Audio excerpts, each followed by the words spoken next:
I think if one manager wouldn't want to relive any season, it would be Sheffield United's Chris Wilder, albeit he came in at a stage that it was always going to be a tough ask, and at the weekend Sheffield United were officially relegated from the Premier League, and it'll be Championship football for them next season. A 5-1 loss to Newcastle, so it all proved to be too much. And then Wilder spoke post-match.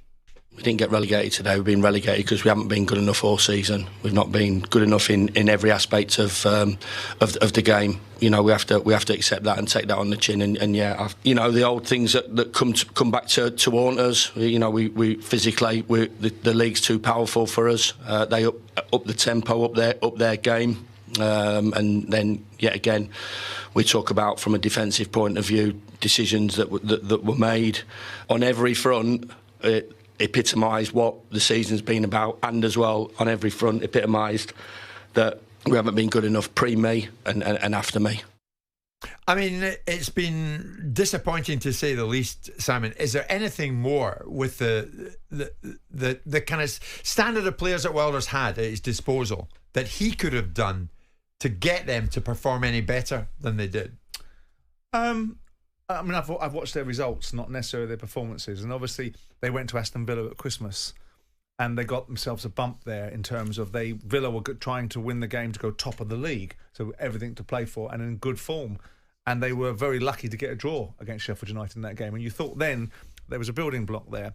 But the manner in which he has spoken, Wilder, and as you know, I'm not his greatest admirer, but he has spoken about the challenges of playing at home, the results they've got, and they've got their head handed to them on a number of occasions, and some of them it would appear, even by his own words, that they've capitulated and hoisted the white flag. And the last thing that you should have to deal with is application, technical ability and being a good enough side. But then again, the two things go hand in hand, because if you're really not that good enough, then you're going to get beat and your resolve is going to be tested repeatedly. So I don't think there was a lot that he could do. The hand that he was dealt was an opportunity to get back to managing the club that he fell out with, but he did a good job previously for over a period of time, and an owner that wants to sell, that had sold his best players when they got promoted. Yeah. So there's not a lot they really had there as an opportunity, and they're going to go down with a whimper. The only surprising thing for me in the relegation battle besides Sheffield United is how much Burnley have recovered in recent weeks. I mean, none of these, in all fairness to the relegation battle, none of these sides, they'd all be relegated now if it wasn't for points deductions. So we have got to put that caveat in there about who's going to stay up, Luton are going to stay up, XYZ is going to stay up. But without Nottingham Forest getting 4 points penalties, all of these sides would be relegated or wouldn't even be in the conversation anymore. I think Simon's right, Martin, in that the writing was on the wall this time last season when Prince Abdullah came on, the Sheffield United owner. And of course, Sheffield United were en route to the Premier League. But he didn't really want to be there. He wanted to get out. He was exhausted. I know he listens to the show in Riyadh. He could well be listening this lunchtime, so it's nothing new to him. He wants to spend more time with his family, and yet he's lasted a whole season in charge and maybe hasn't delivered what Sheffield United fans would have hoped he would deliver in terms of finance for Wilder or whoever, to make more of a fist of it. He just wasn't going to do that. And as Simon said, ended up that key players departed the scene. So they were even weakened before they started.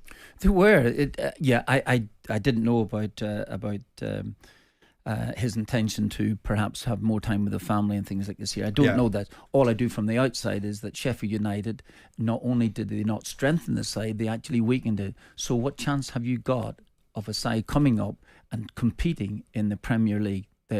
Chris Wilder says they weren't good enough, and that's exactly right. And we could all have seen that happening. You're selling some of your best players, and you're not really strengthening the side in any capacity at all. And over a 38-game season, you're going to get your comeuppance, and that's what's happened. The only thing I would caveat that at is because detail is an important thing. You know, I just wanted to check my own thinking and look at what they have and haven't spent. They spent 60, 70 million euros on players, and they sold 30, and they brought in other players. So they were given some tools. They were given some opportunity. And the reason why I caveat that is because Luton were given virtually none. Yeah. And Luton were baked into their thinking that they were going to get frees and players that were out of contracts, and some of those frees have done very well for them. Yes. Ross Barkley, and Andreas Townsend being two to mention. But even at Sheffield United, Simon, that wasn't enough, was it? But what I'm saying is, Luton have had no material advantage over Sheffield United, but they've made a fist of it.